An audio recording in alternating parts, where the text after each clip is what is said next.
Greetings, everyone. This is Rear Admiral Bill Kelly, 42nd Superintendent of the United States Coast Guard Academy. I wanted to come to you this afternoon to first and foremost thank you for getting back to school and thank you for all the faculty and staff who made that happen. I know it wasn't easy, but it looks like classes are underway and we'll learn a lot from that as we go forward. We have also adopted a broad-based telework strategy, and I want to thank everyone for their support of that. Again, it's new, it's different, and we'll get through it.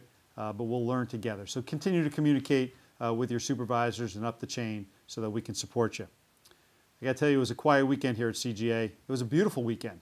Not the typical March weather we generally get here in southeastern Connecticut. But we missed the lacrosse games that we had scheduled against Kings Point. Would have been 2 more points towards the Secretary's Cup. We missed out on the 4th class formal.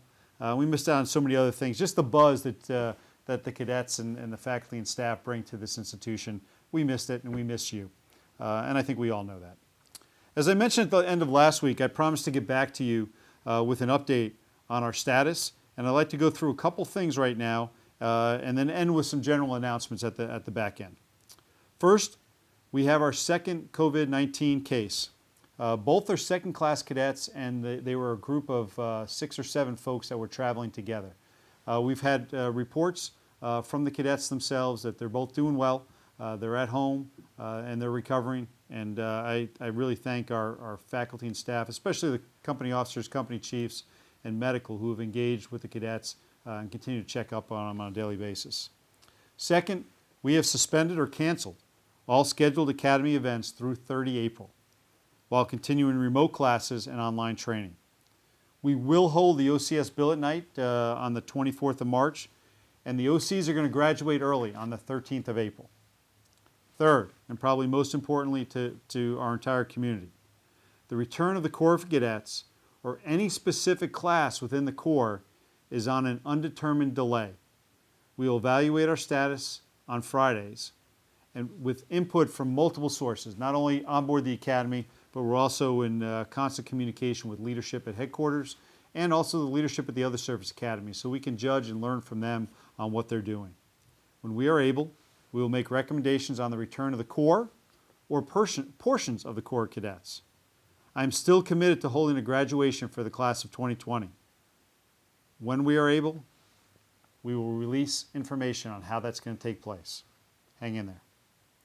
I will work with my staff to continue to over-communicate with you on our status and our intentions through multiple different mediums. Remember the first class, the 1MC story I shared with you the other day?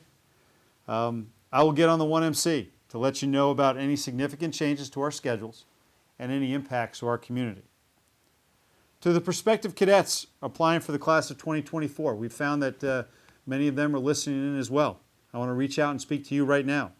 Our admissions department is open for business, and while they are working remotely, we remain on track and continue to evaluate applications, and we are informing students of their status. We will strive to meet our goal to ensure every applicant knows their status by 1 April, and we will look for those students who have been accepted to let us know their intentions no later than 1 May. I remain hopeful we will be able to commence swab summer on day 1 on the 29th of June 2020. For those high school juniors who are considering the Coast Guard Academy, I would say you're considering the right place. And we are still accepting applications for our Summer Academy Introduction Mission, better known as AIM. The deadline for those applications is 1 April. We will inform all applicants of their acceptance to AIM no later than 1 May. In the general news category, I want to take a moment and recognize some very recent accomplishments by members of our faculty and our very own Coast Guard Band. On 15 March, the Coast Guard Band conducted an online broadcast of their show, and the concert was enjoyed by more than 30,000 people, literally around the globe. Senior Chief Mark McCormick, Chiefs Steve Lamb, MU1 Chris Lane, and MU1 Ian Doby worked tirelessly to produce the film and record it and edit it so that so many can enjoy the concert. So thank you to everyone, and thank you to our Coast Guard Band for sharing their talents, especially at a time like this. I want to give a shout out to Dr. Jillian McLeod. She was selected as an American Council on Education Fellow for the academic year 2020 and 2021. Jillian is one of 38 fellows selected this year across the nation. This is a significant accomplishment and indicative of the exceptional faculty we are so blessed to serve with. Congrats, Jillian. I am also honored to announce that today, the 23rd of March, we named Coach C.C. Grant as our new head football coach. C.C. was selected after a national search, and we are excited to have him assume the role of head coach and follow in the footsteps of Coach Bill George. Coach George will retire later this summer.